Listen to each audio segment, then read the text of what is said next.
Good morning, everybody. It's 10 minutes before 8 o'clock now. Well, Toronto just keeps growing. The latest statistics show that since 2006, Toronto's population has increased by nearly 500,000. By 2036, it's expected to go up by another 50%.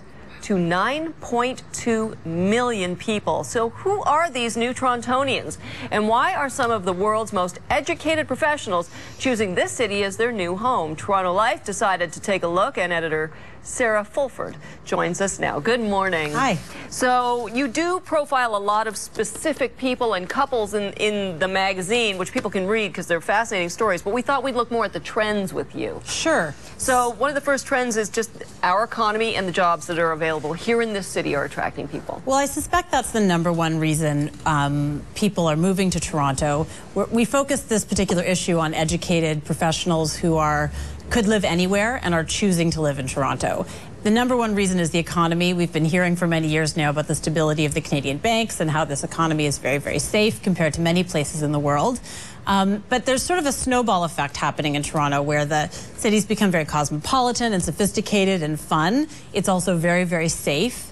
And one of the things that we started noticing as we interviewed many of these young professionals who are moving here, who are choosing to come here, they could live anywhere in the world, is they really like the diversity of Toronto. So we found several couples where one member of the family is from one part of the world, the other member of the couple is from another part of the world.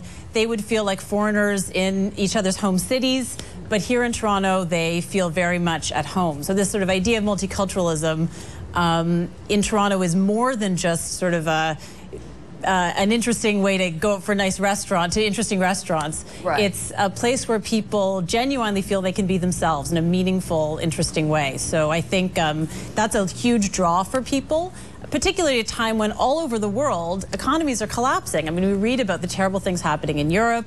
People are feeling very unstable, and Toronto's become kind of this safe haven, this magnet for a multiplicity of reasons. And that's what we look at overall in the November issue. It's kind of counterintuitive to the idea that we talked about maybe more than 10 years ago, that there was such a brain drain here in Canada. I can't believe we were actually having that conversation 10 years ago. Now we're hearing about Torontonians who grew up here, spent 10 years abroad, and coming back. And are coming back. Yeah. So it's really the reverse going on, and we're seeing. Isn't it just a new world? Is it that surprising? Because 10 years ago, we were all still safely in our little, we're all rich bubble. Absolutely. And now the world is different. You go, oh man, I was taking some stuff for granted before. For sure. And Toronto has changed enormously. I mean, one of the things we look at in this issue is we had been hearing for a couple of years about how foreign buyers were a big driving force in the condo market. So I sort of heard that as a rumor, but I didn't really understand it. And that's what a monthly magazine can do really well, is it can dive deep into a particular subject. So we set out to find out,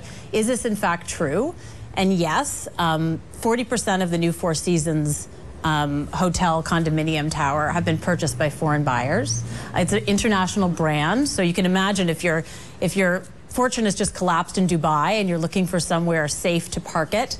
Yorkville is a big destination abroad, but we have now in Toronto many real estate agents who focus specifically on the Chinese, Russian markets, people who are luring money here. And we've actually made Toronto quite attractive to international buyers by having regulations that are easy to navigate, having to be fairly open. So when you look through the city now and see all those towers, you can be pretty safe to assume that a lot of them are being purchased by people who hold passports from elsewhere. So Sarah, not only are they parking their money here, even if they don't choose to move here. Yes. You know, the focus of this is that because of these people are well educated, they have the freedom and the option to move here, and many of them are doing that. Yes, one of the people we focused on in our collection of little mini narratives about people who are moving to Toronto is the new head of emergency medicine at Sick Kids, who was at Boston, had a position at Harvard, and he just thought Toronto was too exciting, too interesting to pass up. So he moved here.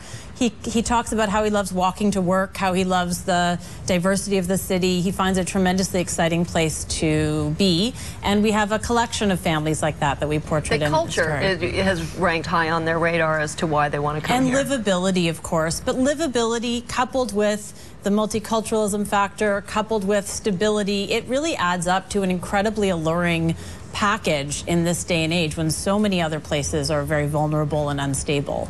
Going back to the condo buyers, I mean, a lot of these foreigners are buying these units in cash. Yeah. Should we be concerned at all that foreigners are putting money into the city, driving the prices up, and really hurting maybe the chances of a local to get in the market?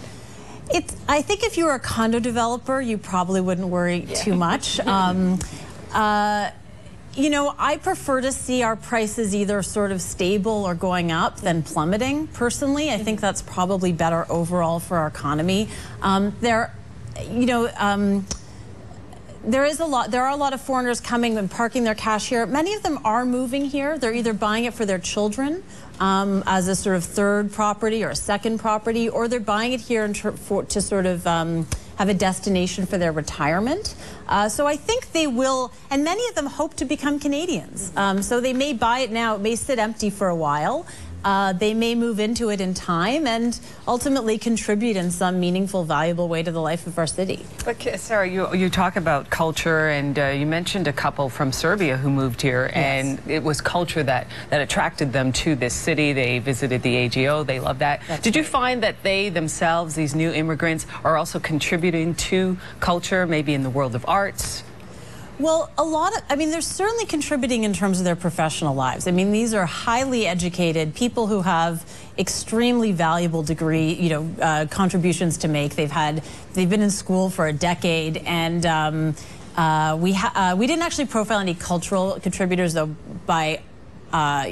It's absolutely clear that many of our contributors culturally are from elsewhere, but this particular issue is focused on high-earning professionals, highly educated professionals who are mostly in the sort of medical sector or financial sector. Well, it's a great read, and there's always a ton of stuff to keep you up to date in Toronto life. The cover is the new elite. They're affluent, they're hyper-educated, and they're coming to Toronto from all over the world. Sarah Fulford, thank you so much. Thank you. Great to see you again. It's almost 8 o'clock. News and weather when we come back.